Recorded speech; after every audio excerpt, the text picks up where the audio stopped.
او دوی به ټول شپه کې 100 رکعات نفل پوره کوي او په هر رکعت کې به قل هو لس ځله وایي نو دا 100 رکعات په دې ترتیب ټول شپه به ساره پورې پوره کوي. د اسلامي کال اتم میاش د شعبان مبارکه شروع ده. بعضې وختونه بعضې لمحات هغه داسې وي چې د بني آدم دپاره په هغې کې ډېر لوی خیر او برکت پروت وي. په هغه وختونو کې بنده لږ عبادت وکړي الله پاک ورته ډېر اجرونه ثوابونه ورکوي. بعضې ورځې بعضې شپې بعضې میاشتې دا افضلي وي. پیغمبر علیه السلام فرمایي د رجب میاش زما د امت د پاره ده او د دې میاشتې په نورو میاشتو فضیلت داسې دی لکه زما د امت فضیلت چې په نورو امتونو باندې وي. او شعبان میاش زما د پاره ده او د دې میاشتې فضیلت نورو میاشتو داسې دی زما فضیلت چې په نورو پیغمبرانو وي. او رمضان المبارک د الله میاشت ده او د رمضان المبارک د میاشتې فضیلت په نورو میاشتو باندې داسې دی لکه د الله پاک فضیلت چې په خپل مخلوق باندې وي. معلومه شوه چې بعضې وختونه بعضې ورځې بعضې میاشتې بعضې شپې دې له الله پاک اهمیت ورکړي په هغې کې الله خیر ایښودلی وي. دا مبارکه میاشت د شعبان شروع ده او د شعبان په میاشت کې د پیغمبر علیه السلام د طرف نه سباز هدایات امت ته ورکړي شوي دي او هغه هدایات په خپله زندګۍ کې راوستل پکار وي او بعضې خبرې زموږ د چاپېرچل رسم و رواج وي او د دین حساب ګڼلی شي نو د هغه خبرو نه ځان ساتل دا د مسلمان فریضه وي. پیغمبر علیه السلام د شب براءت د 15 شعبان د شپې حواله سره فرمایي وی په دې شپه کې د بني کلب قبیله د هغوی د ګډو چیلو د ویښتو د تعداد نه زیات بخښنه الله د مجرمانو کوي. عربو کې مختلف قبیلې وي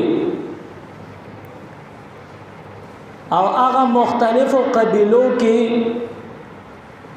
یوه قبیله بني کلب وه. د بني کلب قبیله پیغمبر علیه السلام یاد کړه چې د هغوی د ګډو چیلو د ویښتو د تعداد نه زیاته بخښنه الله په دې شپه شب براءت کې کوي د مجرمانو. کتابونو لیکلی دي بني کلب قبیله د دې خلکو شوقیه مشغله ګډې چیلې ساتلو. بني کلب ډېر په شوق باندې ګډې چیلې ساتلې. نو دا قبیله د عربو د نورو قبایلو نه غټه قبیله وه او د دوی شوقي مشغله ګډې چیلې ساتلو. نو د هر یو سړي په کور کې به په سوونو ګډې چیلې وي او دا قبیله هم لویه وه. نو د هر سړي په کور کې په سوونو په زرګونو ګډې چیلې نو داسې د دې ټولې قبیلې ګډې چیلې به څومره وي څوک اندازه هم نشي کولی.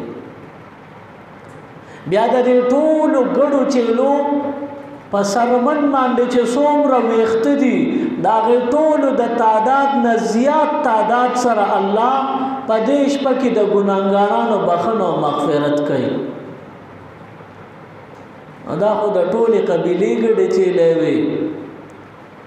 یو بنده چې ډېر قابل او ذهین وي د یوې چیلې په غوږ څومره ویښته دي هغه هم نشي شمېرلی. د یوې چیلې په غوږ چې څونه ویښتي نو دا د بنده د وس نه بهر خبره د هغه هم نشي شمېرلی. او بیا د ټولې چیلې په سرمن به څونه ویښتي دا به لا څوک وشمېري. او دې کې اشاره د کثرت طرف ته ده چې الله پاک د بني کلب قبیلې د ګډو چیلو د ویښتو د تعداد نه زیات مجرمان په شب براءت کې بخي.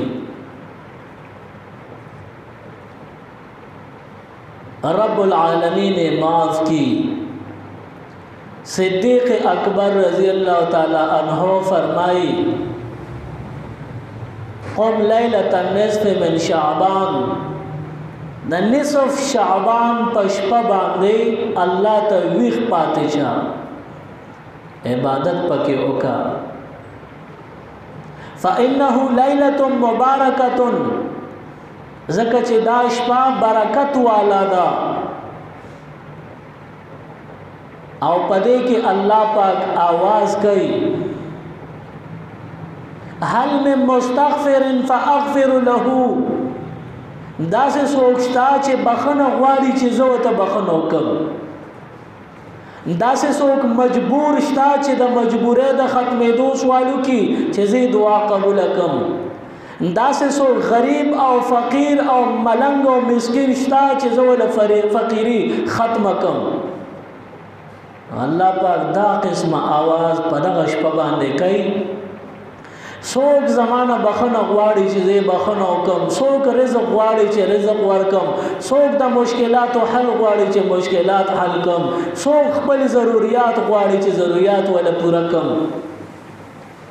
نو شب براءت پدې کې الله بخنه هم کوي او ستاسو دعاګانې هم قبلې.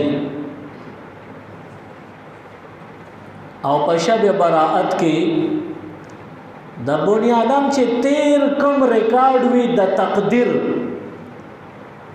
پاغه باندې نظر ثانی کیږي. تاسو به اوریدلی وي د مور پلار فرمان بردار چی وي، د مور پلار تابعدار دغه عمر الله زیاتای او د مور پلار نافرمانه عمر لن تنکیږي.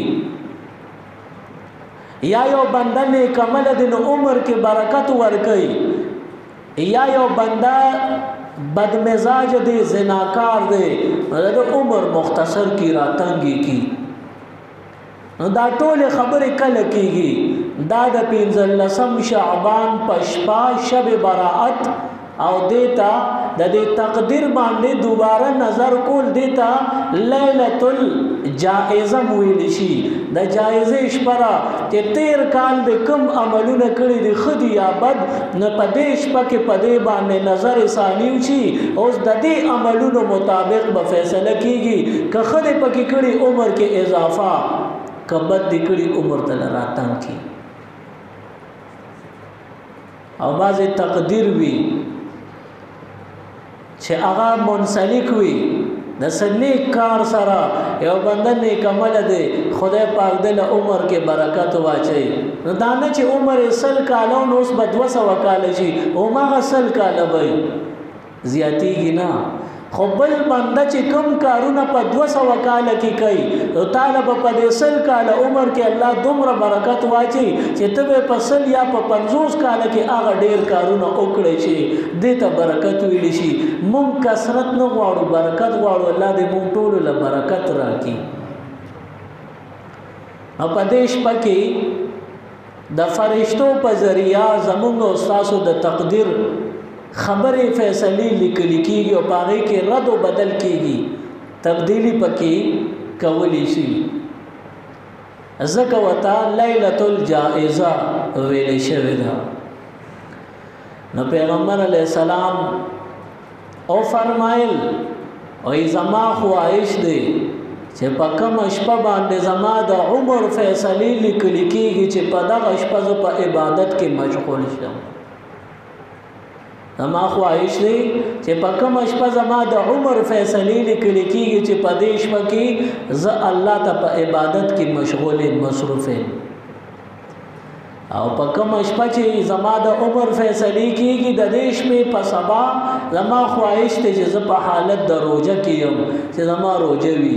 شب قدر کې عبادت کول فرض واجب یا سنت نه دي، مستحب دي.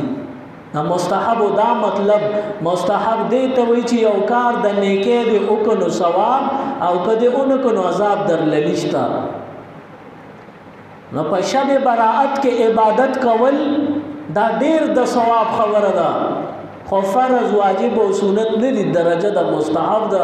کدی اونکړل نو ملامت نه ګناګار نه. او د پیغمبر علی السلام خواهش دی نو د عاشق رسول د پاره دا نازیبا خبره ده چې دی عاشق رسول ځان ته وي او د حضور خواهش ته نه ګوري. دا شپوي خطیرون پکار دي. او بیا 15 شعبان باندې روزه نیول دا مستحب دي. د شعبان په میاشت کې پیغمبر علی السلام ډېری روزي نیولې دي. بعض میاشت د شعبان داسې راغلي دي چې ټوله میاشت پیغمبر علی السلام روزه نیولې د نفلی. نو دا د حضور علی السلام مبارک سنت طریقه ده چې د شعبان په میاشت کې د نورو میاشتو په نسبت کثرت سره روزي ویلې. او که تاسو په 15 شعبان روزه نیسئ نو مستحب ده، ثواب پکې ډیر دی او لازمي نه ده. او کله شعبان پر 15 باندې روزه نیسئ او دا نیت دې وکړو چې د شعبان په میاشت کې به ډېرې روزې نیوي نو زه پکې نیسم. نو که اوس دې په 15 شعبان روزه ونیوه هم د مستحب ثواب هم د سنتو ثواب. او دې نه علاوه یو بل سنت طریقه هم زده کې پیغمبر علیہ السلام به د هر اسلامی میاشتې 14 سورلسم پنځلسم تاریخ باندې روزه نیولا. دا په پیغمبر علیہ السلام لازم او په امت باندې سنت دي. پیغمبر علیہ السلام په هر اسلامی میاشت کې د غدرې روزه 13 14 15 تاریخ اسلامی په دې به روزه نیوا. دیتا ایام بیز ویلی شي. دا هغه ورځې دي چې د دې شپه د سپومې د رڼا په وجه سپینه وي نو دې ورځو ته ایام بیز ځکه ویلی شي. نو په دې کې روزې نیول بغیر د شک شوبې دا سنت طریقه ده. نو څوک چې روزې نیسي او په شعبان کې 15 نیسي او روز خو 13 د خو پکار ده چې 13 14 او 15 شعبان باندې روزې نیولې وي ثواب به الله د مختلفو سنت طریقو ورکي چې په شعبان کې حضور اسم ډېرې روزي نیوي او بیا 13 14 15 به نیوي. دا بندر یوازې 15 شعبان نه بلکې 13 14 او 15 نو ایام 20 کې روزي نیول هغه مسنونیت ثواب مو شو او په 15 شعبان هم روزو شو نو د سنتو د مستحب ټول ثوابونه شو. او دا روزي لازمی نه دي، دا سنت طریقه ده. په شعبان کې حضور علیہ السلام ډېرې روزې نیولې دي خو امت د یو 2 روزو نه منې کړې د شعبان په میاشت کې. د شعبان د 29مې روزې نه پس 28مه او 29مه د دې روزې نه حضور علیہ السلام امت ته ممانعت پیش کړي تاسو با د شعبان په میاشت کې اخیری 2 ورځې خالی تیروي هغه کې به روزه نه نیسي. او وجه سره وجه دا ده چې دا د شعبان دا روزې دی نیولو دا نفل دی او ورپسې په سبب د رمضان روزه شروع شي نو اب فرضي نو د فرض او د سنتو ترمنځ خطا اس فاصله رانه وستا تا خو څه فرق ثابت نکو.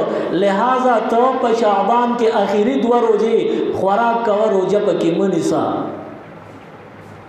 چې د رمضان او د شعبان تمیز راشي فرق راشي او بعض محدثینو دا وجم ذکر کړی دا چې یو بنده د شعبان په میاشت کې ډېرې روزې ونیسي تر دې چې ټوله میاشت په آخري شعبان آخري 2 روزې مونیوي نو دغه طاقت څه شو د کې خو ضعف او کمزوري پیدا شوه نو د نفل ته دې تکړه خو فرض ته به علامات کمزوري پیدا کیږي د دې په وجه په شعبان کې آخري 2 روزې منیسا چې ستا طاقت پزېوي حوصله دی وته برقرار پاتې شي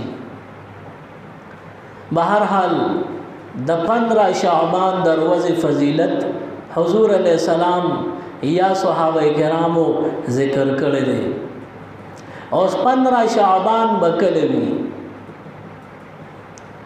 مختلفو گروپونو کې یوټیوب باندې فیسبوک باندې واتس اپ باندې د مختلفو گروپونو کې مختلف خبرې شیئر کیږي او خوريږي 15 شعبان پرونو سو کوئی نن سو کوئی سبا زمون د 400 د علماء متفقه فیصله مطابق 15 شعبان سبا 19 مارچ 2022 سبا بوي او دا به د خالی روزوي نو 15 شعبان 19 مارچ 2022 د خالی ورځ دا شعبان 15 تاریخ دی او د دې ثواب شتا فضیلت شتا او کوم چې پوره پریکړه شپه وته زنانه وي پدې کې د چا عمرونه زیاتیږي د چا کمیږي او ليله الجائزه دې کې تقدیرونه بدليږي را بدليږي دعاګانې پکې قبليږي عبادت کې د شپه تیرول پکار دي هغه بیګاله ده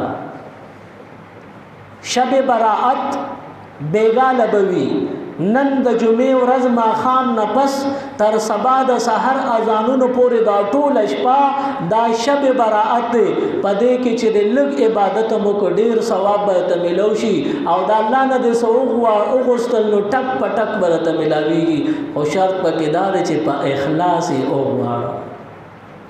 او د الله نه چا معافي وغوښتنو هر څه به ته الله معاف کړي چا توبه وست ټول گناهونه به ته معاف کی نو بیګاله شب براءت او سبا 15 شعبان دی ایو خبر ډیره اهمه ده د زنانو بیل رواج دی د نارینو بیل رواج دی د شب برات حواله سره زنانه وای چې یو د کلی یو کور تبا دا پیغلی جنکه راټول شي او هر جنې یا مشران کشران ټولو بزان له نوې جامې ګندلې جوړې کړې وي او په شب براءت کې یو کور کې براټولې وي او دوی بټول شپه کې 100 رکعات نفل پورا کوي او په هر رکعت کې بقول هو لس زلوي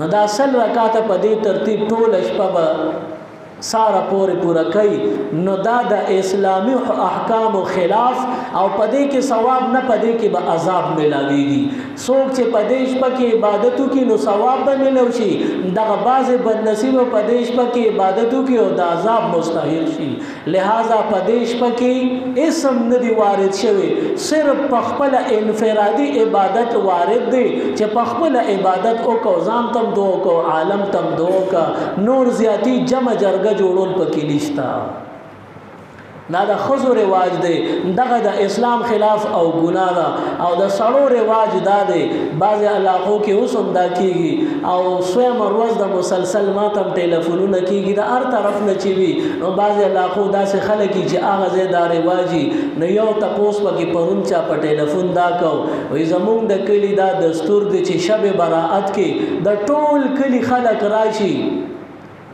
او جمعات کې راډک شي جمعات کې ټول لګي او هر 2 رکعات نفل نه بعد باتروم تزي او پاغه کې غسل کی بیا راشي 2 رکعاتو کې بیا غسل کی نه ټول شپه د هر 2 رکعاتو نه بعد بیا غسل نه کوي نو ما احساسو د باتروم باندې نمبرم د چا راضي ک نه راضي خندل چې لکه د چا به نمبر راضي د چا به راضي نو ما نه تاسو کوي چې دا جایز دي ک ناجایز ما وی دا ګناه ده صدیق اکبر رضی الله تعالی عنہ فرمایلی پدیش پکې عبادتوں کا د الله نو سوالو کا خدا پکې نشته چې پدې کې 2 رکعاتو نفس غسل نه کوا دا پکې نشته دا د اسلام او د دین خلاف طریقه ده دې کې به ګناه د تملاویږي د نظام ساته په شب برائت کې جمع جرګه راټولول لکه څنګه چې په لیلۃ القدر کې دا ګناه ده. لیلۃ القدر خو فضیلت په قرآن کې ذکر دی او د شب برائت د شپې فضیلت حضور ذکر کړی دی په قرآن سورت دخان کې عموم شته، خو دغه احکام نشته. دا کوم چې غلط رسمونه رواجونه دي د دې په وجه د خبرو نظام اوساته. سبحان ربک رب العزة عما یصفون وسلام علی المرسلین والحمد لله رب العالمین. اللهم ربنا آتنا فی الدنیا حسنه وفي الآخرة حسنه وقنا عذاب النار وادخلنا الجنة مع الابرار یا عزیز یا غفار برحمتک یا ارحم الراحمین. مزید اسلامک ویڈیوز دیکھنے کے لیے ہمارے یوٹیوب چینل دین اور دنیا کو ضرور سبسکرائب کریں اور بیل آئیکن ضرور پریس کریں تاکہ ہماری ہر ایک ویڈیو کی نوٹیفیکیشن آپ کو مل سکے.